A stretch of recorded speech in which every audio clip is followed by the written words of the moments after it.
बहुतेक लोक त्यांच्या स्वतःच्या आणि कौटुंबिक गरजा पूर्ण करण्यासाठी कर्ज घेतात, परंतु कधीकधी काही विशिष्ट परिस्थिती उद्भवते ज्यामुळे एखाद्या व्यक्तीला कर्जाची परतफेड करणे कठीण होते।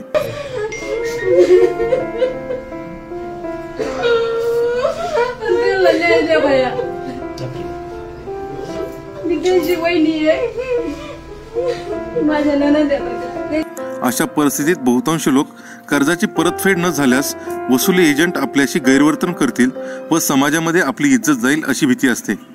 अशीच एक घटना समोर आली आहे। अहमदनगरमधील बुरानगर गुगले कॉलनीमध्ये राहणारे मोहन आत्माराम रक्तारे यांनी येस बँक अहमदनगर येथून टेम्पोसाठी कर्ज घेतले। काही दिवसांनी हप्ते थकले म्हणून त्यांचा टेम्पो ओढून नेण्यात आला। तो सोडवण्यासाठी खूप प्रयत्न केले, पैशांची जमवाजमव देखील केली।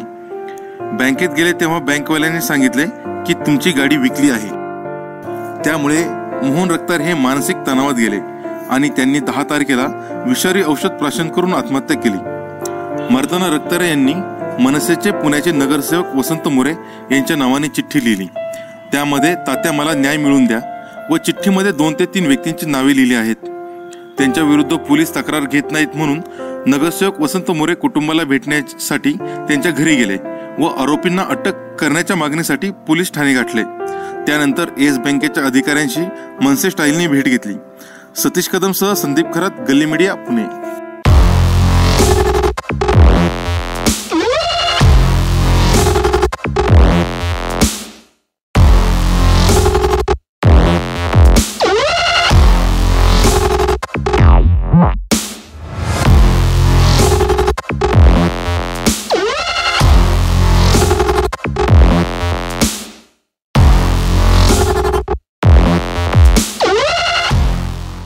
मोहन रक्तारे यांनी जी आत्महत्या केली आहे त्याच्यामध्ये येस बँकेकडनं त्यांनी लोन घेतलं होतं गाडी घेण्यासाठी आणि ती गाडी घेण्यासाठी लोन घेतलं आणि त्या लोनचे 2 हप्ते थकले।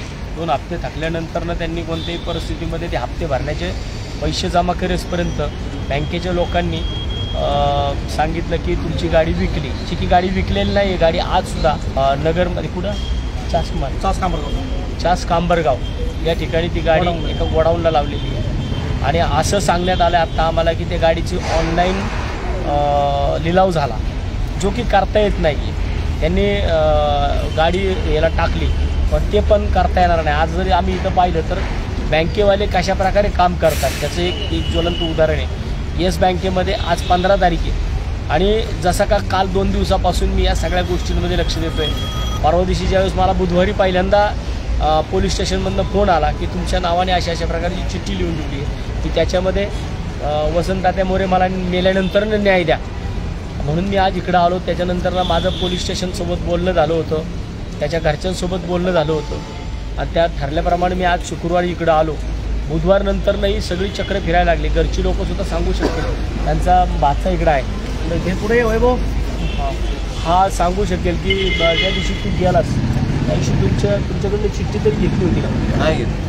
बोलले का तुम्ही पंचनाम्याला तिथं सिव्हिल हॉस्पिटलला येतात त्यावेळेस तुमच्याकडे मॅडम त्या मॅडम घेते, मॅडमला घेतली त्यावेळेस चिठ्ठी पंचनामा हजर घेतला। 4 दिवस चिठ्ठी घेतली, 2-3 दिवस। विचार करा किती घेतल्यानंतर ह्या विषयामध्ये किती गांभीर्याने घेत होते।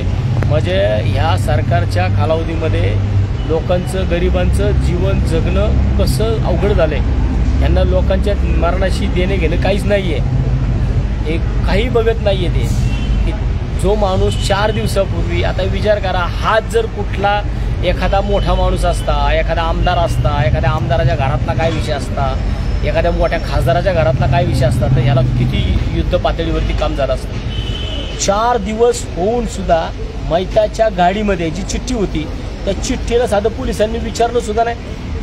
4 दिवस ती चिठ्ठी या लोकांच्या घरात होती। मी फोन केल्यानंतरनं कालच्याला चिठ्ठी संबंधित ठिकाणचे पोलीस स्टेशनची लोकं आली, चिठ्ठी घेऊन गेली आणि आता त्याच्यातून झाल्यानंतरनं असं सांगितलं जातं की त्यांचं अक्षरं तपासली जातील। आणि आता इथं आलो आम्ही, आज इथं आल्यानंतरनं बघा ह्या बँकेने तिचं अकाउंट पण क्लोज करून टाकलंय। 15 तारखेला अकाउंट पण क्लोज केलं। इतकी फास्ट प्रोसेस यांची। मग थोडे दिवस थांबले असते, 8-15 दिवस थांबले असते तर मला वाटते की ते जीव वाचला असता ना, त्यांचे पैसे भरून घेतले असते। पैसे जमा झाले होते त्यांचा तो दुसरा भाचा सांगतोय पुढे पैसे जमा झाले पूर्ण. ते बोलले 2 दिवस आधी फोन केला नाही का, पूर्ण पैसे जमा झाले होते. गाडी विकली गेली, तुम्ही काय येऊ नका. पैसे जमा करायला माणूस तिथे भरायला गेला आणि पैसे भरायला गेलेल्या माणसाला सांगितलं तुमची गाडी विकली. जी की गाडी विकलेली नाही, गाडी तिथे आहे. आम्ही मागणी केली आहे. आता आम्ही इथं जॉईंट SP सुद्धा भेटलो आहे. त्यांनी सुद्धा आम्हाला अतिशय पॉझिटिव्ह दृष्ट सांगितलं आहे. आम्ही PINना भेटलो आहे, त्यांनी सुद्धा अतिशय पॉझिटिव्ह तपास करून याच्यावरती 300-600 गुन्हे दाखल करणार येस बँकेच्या प्रत्येक. कारण ह्यांचा जो आहे ज्या अधिकाऱ्यांसोबत बोलणं आलं तर आता आम्ही सगळ्या चौकशा केल्या तर त्या फायनान्सवाल्यांबरोबर झालेलं नाही आहे. हे येस बँकेचेच कर्मचारी आहेत. हे दोघं जण जे कोणी आहेत हे दोघंही येस बँकेचे कर्मचारी आहेत. आम्ही त्यांच्याकडे ज्या काही गोष्टी बोलायच्या त्या बोललेलो आहेत. पैसे सगळे जमा झाले ना? हो, सर्व जमा झाले. पैसे भरवण्याची तयारी ठेवली होती आम्ही सोमवारी दुपारी 2 वाजेपर्यंत. तिकडले जे मडगे साहेब आहेत आणि अजून एक जण आहे नेपोलकर का काय, त्यांच्या बोलण्याची थोडी पात्रता वेगळी होती. ती उडवडीची उत्तर द्यायचे, एकदम खालच्या तराला जाऊन बातचीत करायची होती. आणि सकाळी ज्यावेळेस इथं आलो ना नगर शाखेला, त्यांचे जे वॉचमॅन आहेत तिथं पहा समोर, तर ते वॉचमॅनचं बी म्हणणं असं आलं का तुमचं काय काम आहे आतमध्ये, आधी आम्हाला सांगा तरच आम्ही आतमध्ये जाऊ. आणि आतमध्ये 2 नंबर टेबलला मनोज साहेब बसलेले तर मनोज म्हणून त्यांचं म्हणणं असं होतं का आम्हाला 8 दिवसाचा वेळ द्या तरच आम्ही तुम्हाला माहिती देऊ, नाही तर आमच्याकडे लगेच माहिती अवेलेबल नाही होणार. आम्ही आत्ता जागेवरती चौकशी करतोय. तर चौकशी तर मला एवढं काय आम्ही काय कुठनं वेळ आहेत का? आम्ही पुणेवाले आहोत. आम्ही या सगळ्या विषयाच्या आमच्याकडे आम्ही आत्ता येताना सुद्धा आमचे बँकिंगमधले आमचे फायनान्समधले एक्सपर्ट लोक आम्ही इकडे घेऊन आलो आहे. आम्हाला सगळ्या गोष्टी कळतात. आणि कुठल्या ब्रँच मॅनेजरकडं त्यांचा ॲक्सेस नसतो, प्रत्येक ब्रँच मॅनेजरकडे. आणि इकडे सांगताना आम्हाला जीवते समजतं तर आमच्याकडे ॲक्सेस नाही आहे. बरं, या माणसाने ज्या माणसाने इथं लोन केलं त्या माणसाने ही लोक सांगतात ते घरची लोक की त्यांनी इथं येऊन सह्या केल्यात आणि ते म्हणतात आमच्या इथं असल्या काही गोष्टी पाहिल्या जात नाही. लोन होतं ते पुण्यातून होतं. अरे तो पुण्याला थोडी लोन करायला आला होता. डिस्बर्समेंट बँकेचं सँक्शनिंग झालं ते पुण्यातून झालं. पण देत असताना गाडीचे पैसे देत असताना घेत असताना हप्ते थकले की मग कसे येतात बरं? मग मात्र बँकेचेच लोक येणार, बँकेचेच लोक येणार, नगरमधलीच लोक चेक करणार. आता याच्यामध्ये ज्या 4 पोरांनी कोणत्या गावामध्ये गाडी उचलली? भाळवणी.